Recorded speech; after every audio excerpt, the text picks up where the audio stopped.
Welcome back to Blog Access 101. I'm your host, Young Abashi. It's episode 156. Remember to subscribe to our YouTube, Apple Podcasts, and Spotify by searching Blog Access 101. If you're on YouTube, don't forget to click the thumbs up when you're watching the videos, as well as the bell so you don't miss any new videos that we post. Here today, my co-host, LR. What up, LR? What's good? Not much, man. Uh, the playing games is pretty good. The Lakers tried to scare people, uh, keeping it a little bit too close with the Timberwolves. But luckily they was able to pull away with that one. Um, your Hawks beat your Heat that you thought they was gonna be a 7 seed. Not accurate. So now y'all guys the eighth seed. Y'all escaped out of Chicago playing Chicago. And Chicago had it, and then they just gave it away to you guys, which was crazy in my opinion. That was my hot take to go to get the eighth seed, and they almost had it, and just kind of blew it. Um, but somebody said Bam out of bio don't be showing up when it matters the most. Somebody had a picture like they expect Bam to do like show up, but then he ends up playing like what's that guy name from back in the day? Joe Anthony in big and clutch moment. Said out of pocket. Twitter is undefeated, bro. Um, but yeah, Jimmy Butler led you guys. Was able to get you guys past them and get into the eighth seed. Just get a quick early exit in the first round. Per usual for you guys. Um, but yeah, what you think about your Heat? What you think about the obviously the Hawks game and then the Bulls game? Well, the Hawks game, I didn't put enough emphasis on the fact that the Hawks actually had Clint Capella, and they actually have been playing better defensively recently. So I think that caught us a little bit off guard. And I'm not going to discredit anything Trae Young did. Trae Young played well. He hit some big shots, and we just didn't bring the intensity in the first half. The same thing happened against the Bulls. Well, we started kind of fine, but then like the Bulls went on a run, and it felt like we were gonna fold, but luckily, Jimmy Butler turned into fourth quarter Jimmy buckets, and he pretty much carried us to that victory. Strus carried us in the first three quarters just to keep us close. I mean, he hit a big three.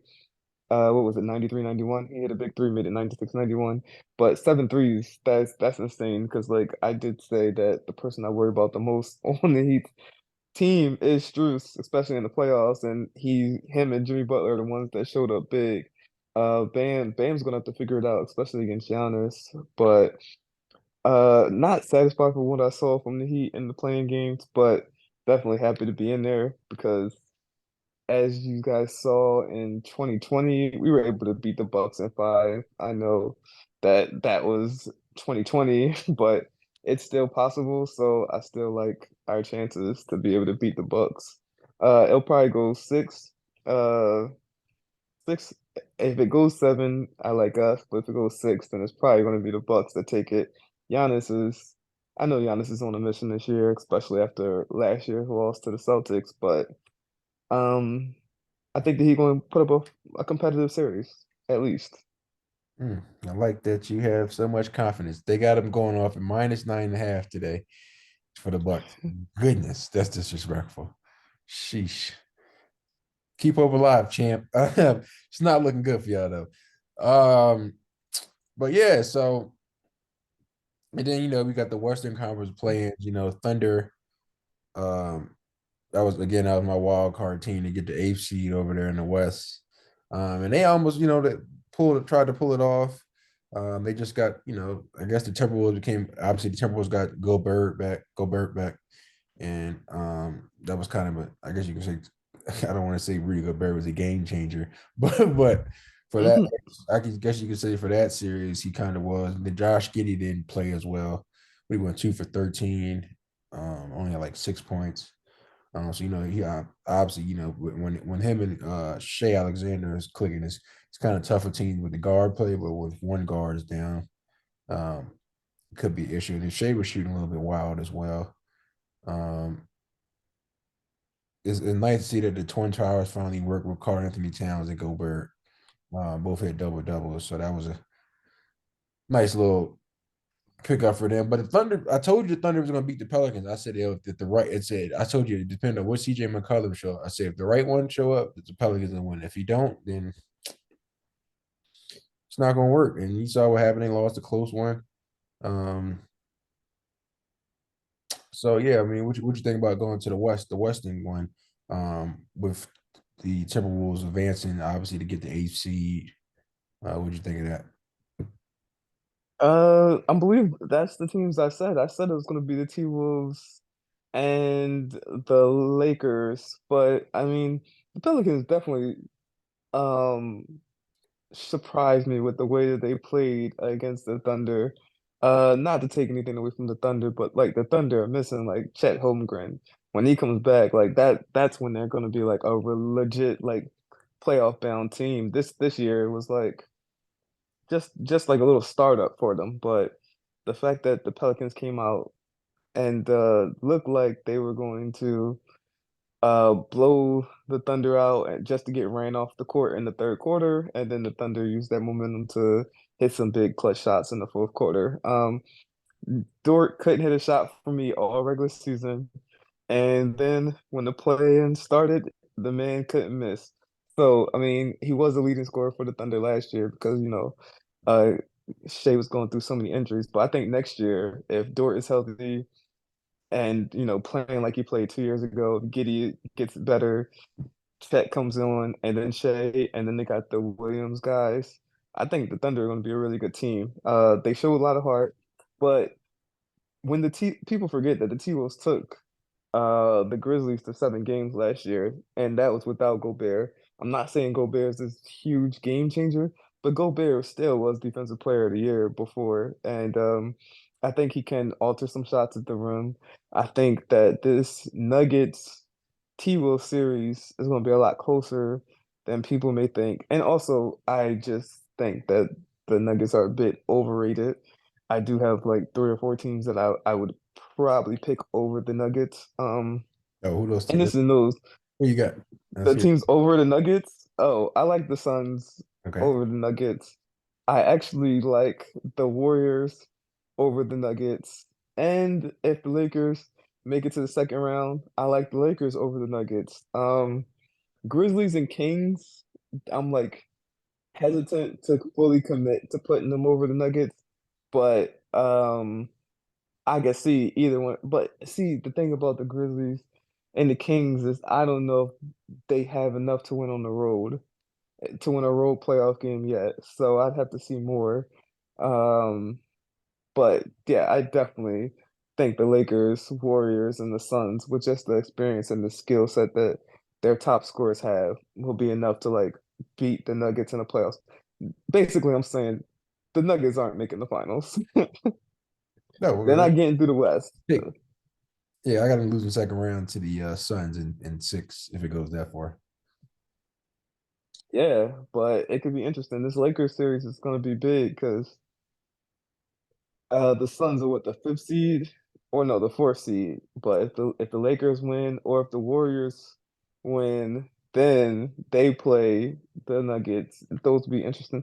Either way, second round matchups are going to So be the very Nuggets, the Nuggets games. play the winner of the Suns and Clippers game, and obviously it's probably gonna be the Suns more than likely. I think it goes by lower. The first seed plays the lowest seed. Oh, moron! So, bro, where you been at? It's always the 1-8, and then the next round is one versus the four, or 1-8 versus the 4 or 5 seed. But I just think that's when the 4 and 5 seed wins. Like if a Right? seven No, seed it wins, don't matter who come out of the 4 or 5 seed. The 4 or 5 seed always play the number one seed the next round. It's not like football, bro. are we sure it's not like football? Because Bro, it's been like this for I years. swore One it eight was. versus 4 plus 5, bro. Oh, that makes it less exciting. This brother thing is like football. But I'm gonna play the higher seed. No, I mean, that the Lakers and Warriors will play in the second round potentially, or the Grizzlies Warriors, or bro, the man. Lakers Kings. I Second, guess either way, I'm not mad. The second round match is still gonna be fine. y'all keep disrespecting the Kings like they sweet, man. My man DeAndre Fox put up 38 yesterday in his first playoff game. DeAndre, it's the Aaron Fox. What I call? Uh, DeAndre. have sleep. But yeah, De'Aaron Fox put up 30 yesterday, man. That was a good game, man. I like to see Monk. Like I was telling Gabe yesterday, I don't think Monk will score 30, 32 again. But if he get around that 16 to 20 range, I feel like they got a good shot at taking him in 7. And you got to realize Sabonis had a bad game yesterday. He was missing layups and stuff. And they still was able to win. Um, Andrew Wiggins had I'm not him moment yesterday, um, missing that wide open three for the win. It reminded me of the Harrison Barnes situation back in the day. Hmm. I'm like the same spot and he missed. I'm like, oh, he about to get traded like Harrison Barnes did. But if they lose this series, but yeah, I just Clay was talking about like nobody want to see the Warriors in a 7 game series healthy. Well, we're gonna see champ because now everybody healthy. Ain't no more excuses. I don't know. Like I liked the Kings game. I did pick the Kings to win yesterday, but that was just off the strength that I knew the Kings were going to be amped up that this was going to be their first playoff game in some years. But in a 7 game series when adjustments come into play, I think the Warriors are going to make the better adjustments, and I think the Warriors are going to win this series in 7.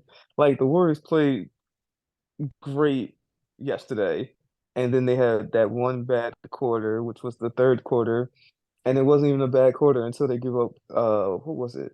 Was it a 15? I think it was a 15-4 run to end the quarter. But aside from that, it was really smooth sailing for the Warriors. So I think the Kings did play bad. De'Aaron Fox and Sabonis were pretty bad in the first half, but like you just said, Monk's not going to score 30 every game for you. And I don't believe Sabonis is exactly going to figure out a way to like start shooting over Looney's defense. Looney plays great defense. Draymond Green plays great defense. I think Sabonis is going to struggle this series. I think the Kings' three-point shooting is going to struggle. And I think the Warriors are just going to progressively get better. And if the Kings let the Warriors win game 2, then it's over in 6. But what I'm saying, So this is a big game. I don't feel like I don't know how much better the Warriors gonna actually get, bro. Steph had 30 and shot pretty well. Clay had 21, shot pretty well. Wiggins had 17 off the bench, but you got Poole come off the bench with Wiggins. That he both put up 17. I don't really think it's too much improvement you can do. Like they did everything. Like to me, I feel like they did everything they could. Draymond Well, almost had a knockoff double double. the issue is that the Warriors never play defense on the road, and they get 126. That it's not going to be about the offense, but because the Kings don't play defense at all, but the Warriors can play defense and take it up another notch. And I feel like there were times where they got lazy. There was times where miscommunication led to wide open threes. There were But a lot of times those where games they were just dared. capitalizing. Like with Kevin Herter, he went 0 for 5 yesterday. That's not going to consistently happen. But they guarded him. But they would dare De'Aaron Fox to shoot threes. I mean, it worked in the first half, but you can't do that all game. De'Aaron Fox knows how to make shots. Yeah. That's what he does. So I feel like if the Warriors shore up some things, and then once the Warriors get home, we already know those 3 home games, the Warriors are going to win. So all they got to do is win one in Sacramento. And if that one in Sacramento is a Monday, then it's already over for the Kings, is all I'm going to say. Keep writing off these Kings, baby. Light the beam, G. But but yeah, let's jump with what Gabe was saying that the Clippers Suns gonna be the best first round. I don't think that is. I think this Warriors Kings is gonna be the best series for the first round. I got the Clippers series going 5 games with the Suns. I feel like that pick and roll with DeAndre Ayton and CP3 is crazy. And it's even more crazier now that you got KD that sits and spots up in the corner because you can't play help defense. Because you got KD and then Booker on both of the wings. And if either one of somebody help, they just kick it out to them for the 3 ball. So it's like their offense is kind of like I wouldn't say unstoppable at this point, but it's like kind of hard to guard it because now you can't sag off on somebody like a Torrey Craig or I mean Mikal Bridges. He hit three, but he don't hit him like no KD. But you can live and die with that. But if you leave KD open, you like that's a green bean machine 3 ball easy bucket. So I feel like the Clippers are gonna have issues with that because you got Kawhi out there.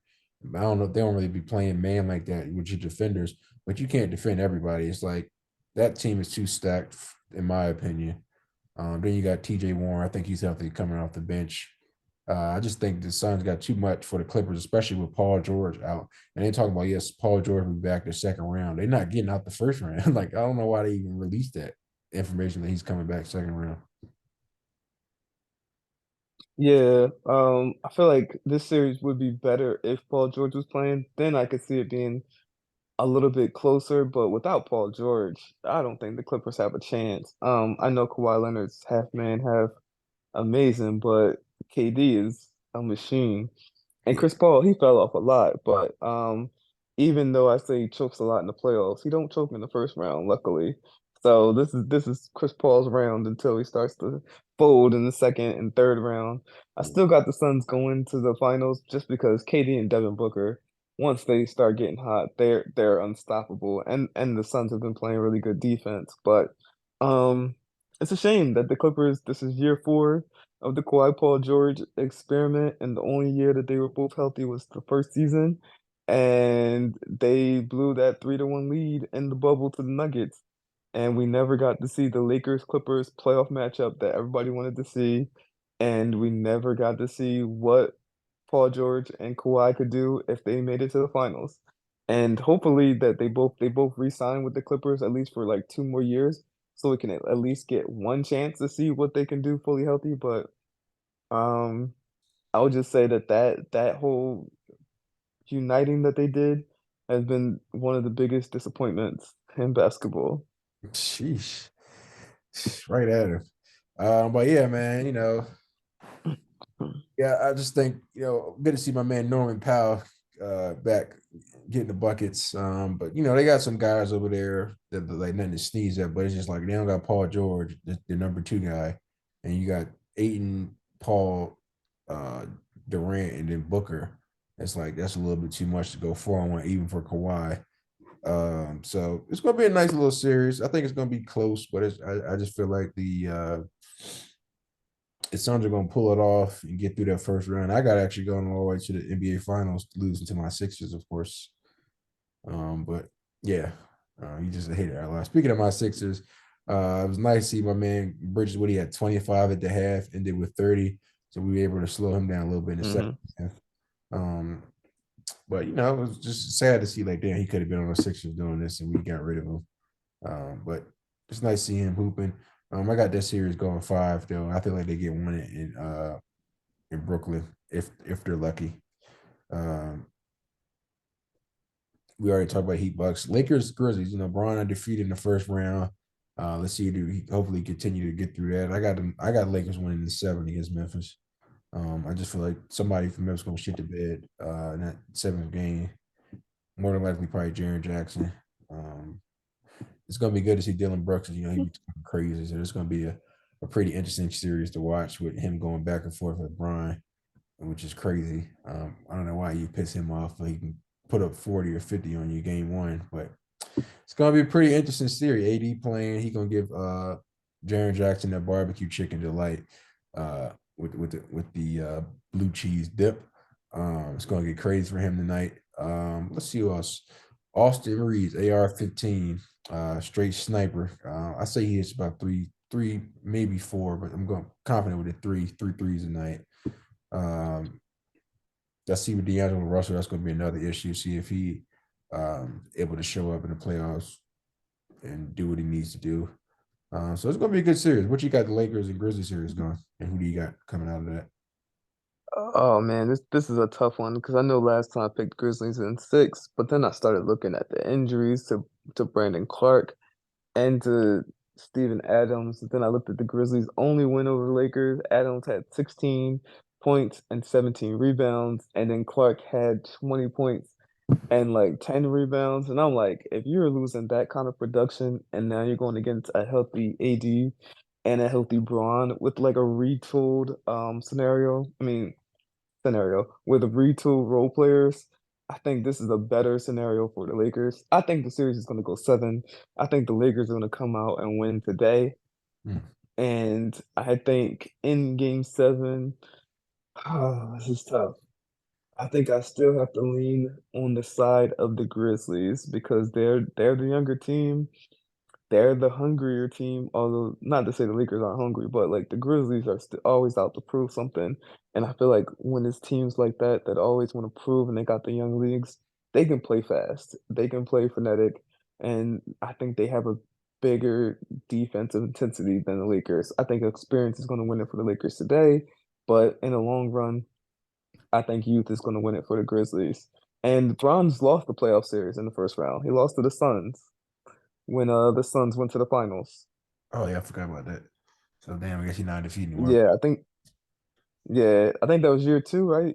After after they won the finals, year one. Yeah, that's crazy. But yeah, I just got Lakers winning this series. I don't got to win tonight because Brian always like talking about that feeling that for game one is that feeling game. Like get the feeling of it. So I feel like they might lose game one tonight, but they win game two. Um, I feel like they're too hot right now. The way that they've been playing defense, the way they've been shooting, and the way Bron's been playing from injury, there's mm. no way they're losing today. And the Grizzlies are in a little slump, so this Oh, is the time to take care of business. I think Bron sees the blood in the water.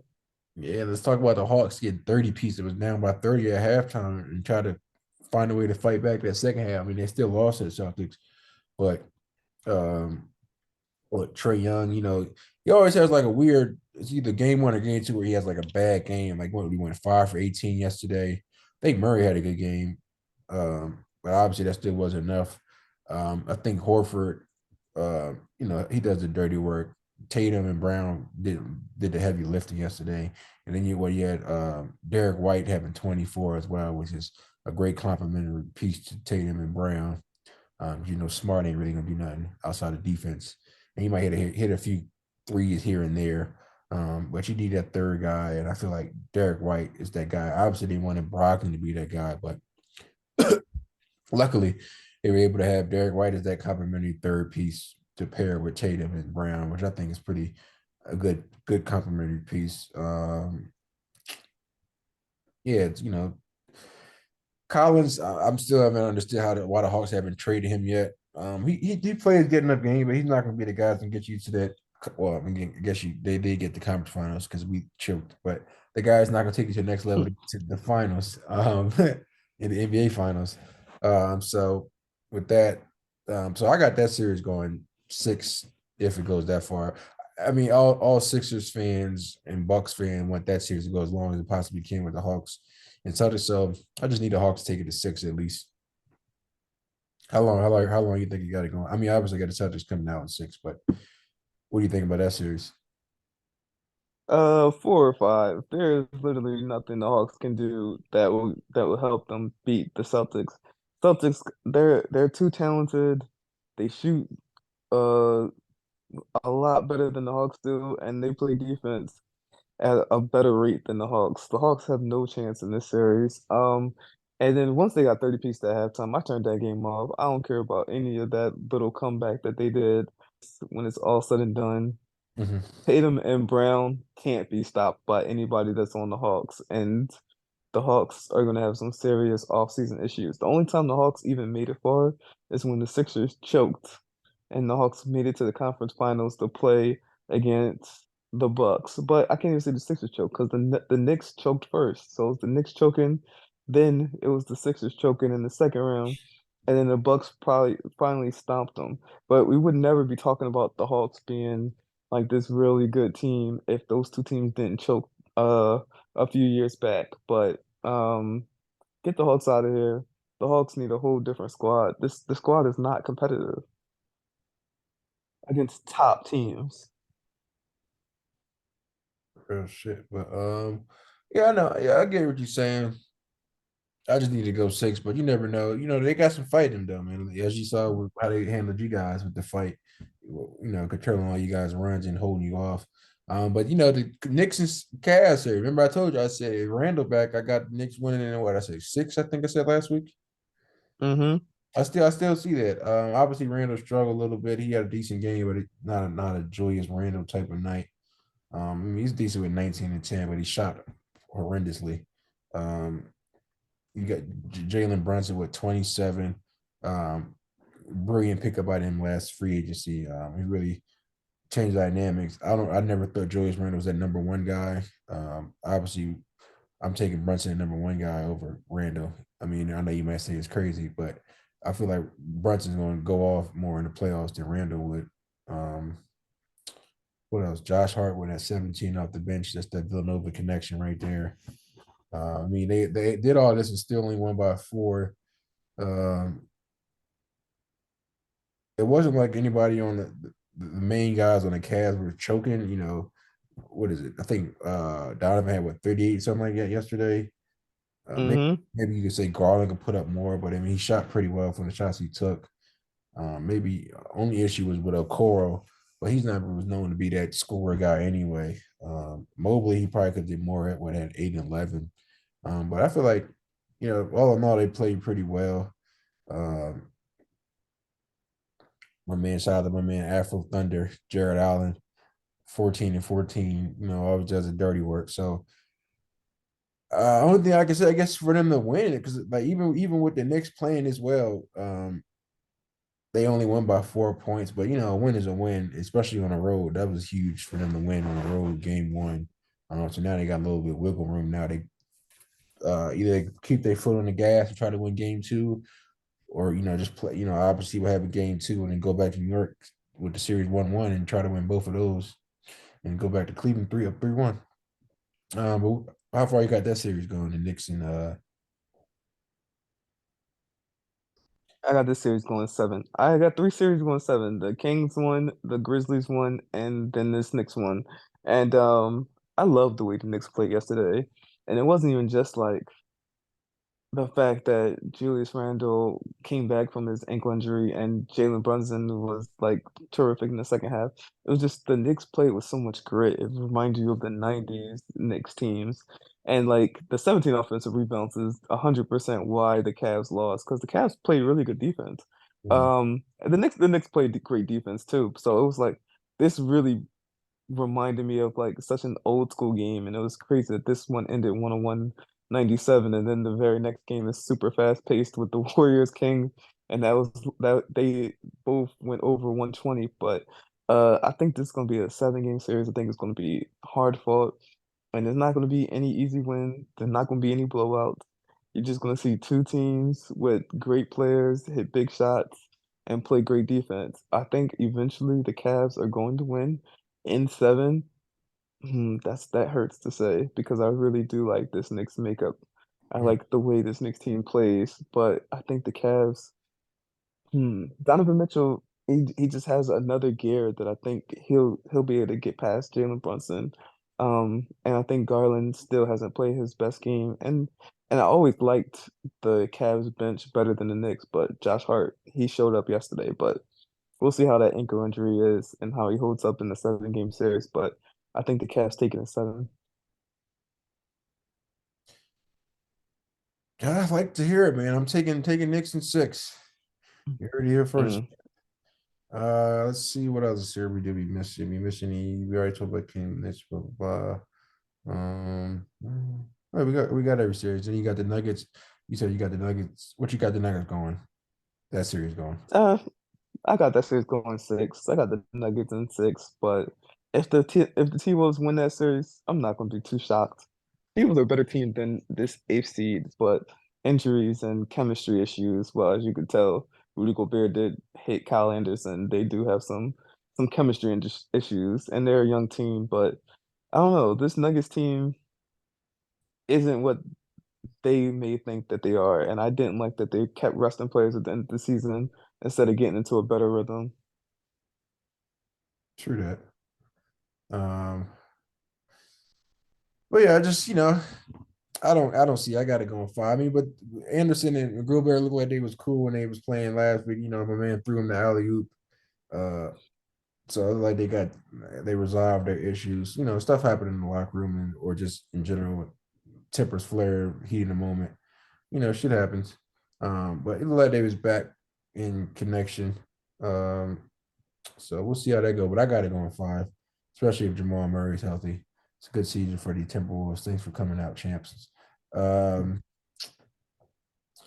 but yeah. So then, what you think of I guess we talk about the one thing with the issue with Dalvin. They talking about the Vikings might release Dalvin Cook, which I think would be pretty insanity. I think he had what 4 straight 1,000 yards of rushing more seasons. Hmm.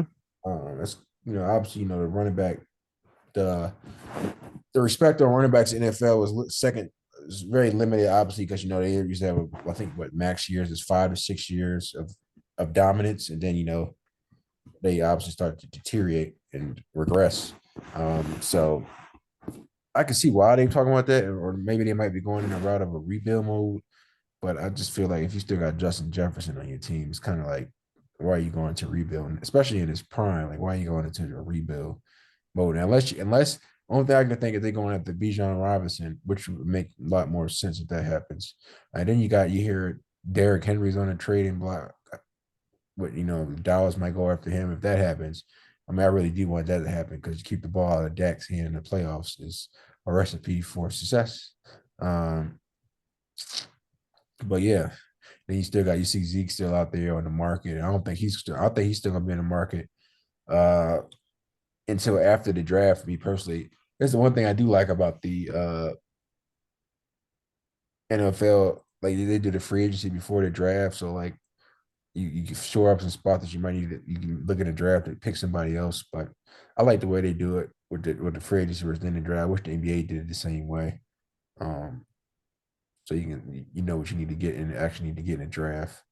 But yeah, what you think about the Vikings trying to might be getting rid of Dalvin Cook, just flat out releasing him? I think that's crazy. You got to at least get something for that if you're gonna do that.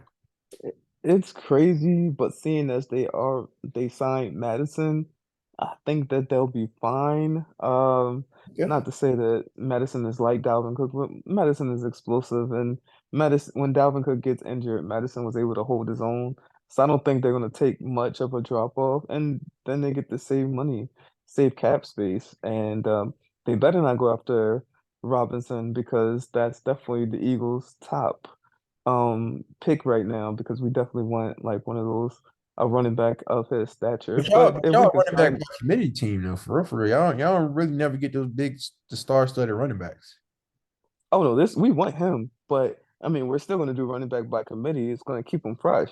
But we'll take Dalvin Cook too if we can if the Vikings draft Robinson, of course we'll take Dalvin Cook and we'll sign him because he can help too. Like Dalvin Cook just came off like 1,300 yard rushing season and he can catch out the backfields. And if we're going to do running back from committee, we don't have to worry about him getting injured as much. So I think this is great for the Eagles. I know he's already lined up to like with the Dolphins and Chicago, but we're a team known to But win.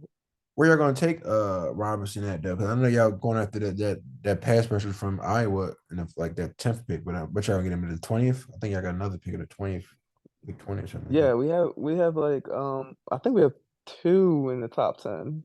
Oh, you do? We should have 8 and 10, I believe. Oh, that's crazy. Yeah, we have something. Some team did a bad trade and they gave us a nice little top 10 pick. So we have three first round picks. So yeah, we're gonna get Robinson. That's the goal. That's Yeah, so y'all got 10 from the Saints. Uh, yeah, I think I might have filled up. Trying to see. I don't see the second one. Uh,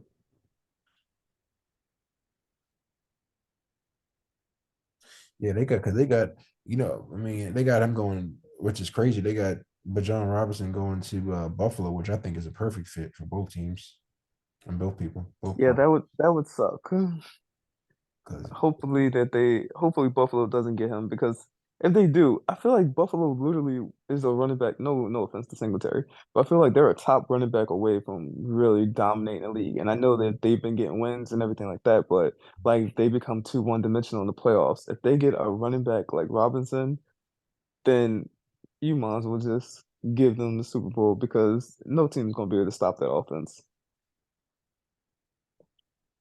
yeah, facts. Because I only see the pick 10, and I got the irregular pick that was pick 30. So yeah, I don't see any. So that's the two picks I got in the first round. Did we draft it? We might have traded away. But that's totally fine because I know all we were looking for. I know we need a lineman. We need a safety. We'll probably get a linebacker, but we should be able to get a running back too. But we'll see. We'll see what we prioritize. I'm hoping we can get him at number 10. But who knows? Robinson, like running backs usually don't get picked in the first round. So we could sneak them in at 32, but we'll see. Either way, I think the Eagles are the ones that are really looking to get him, and that's our top priority right now.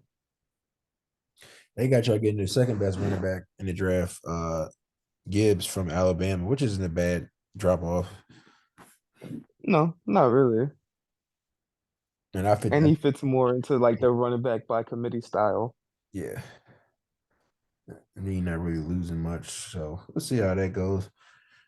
Did you want to add anything else? Like any hot bets for today or Oh, yes, yes. Let me see.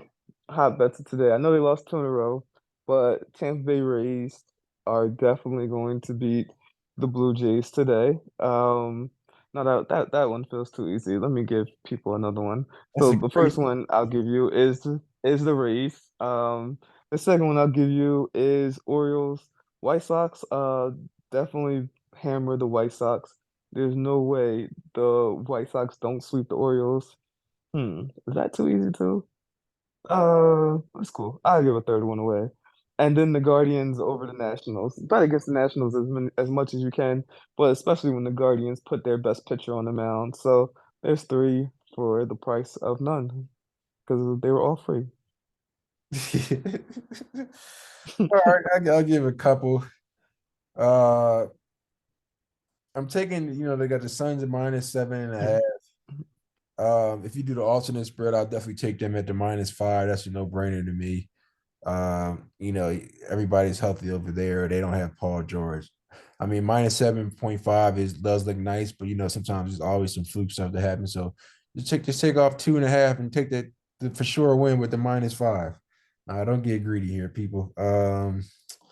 Let me go to baseball. I guess I got to go with you with the Rays. I mean, Scott McLennan is pitching, one of the best pitchers in the game. Obviously, he started off shaky uh, that first week of the regular season, but it's obviously got his first week. So that was a good one. Let me look. Let me see who the Mets are playing. Who the Mets pitcher is. Okay, I don't know this guy. So I'm gonna skip that one. But because Athletics been playing terrible. But what else? Let me see. I know you said national. That's a no brainer because every time whoever they play, I always pick the other team. Let's see. I'm trying to look at any other games that looks good. Let me look at this Cubs Dodgers. Who's pitching today for them? Oh, yeah, definitely take this Dodgers one. My man Urias is on the mound, so damn, they're automatic. Mm, 3-0 already, mm-hmm. about to be 4-0. So that's a good one right there. And they playing at in LA. So that's my picks. Take the Dodgers money line and then take the Suns minus 5. You're welcome, people. We just get y'all hits. You can do that, but you will. Definitely did. But yeah, man, appreciate you coming out. Oh yeah, no problem. And let's go Heat. Only heat I'm talking about is the weather warming up. I'm not worried about the Miami Heat. Oh my goodness. But all right, man. Appreciate you. All right, holla. All right, bro.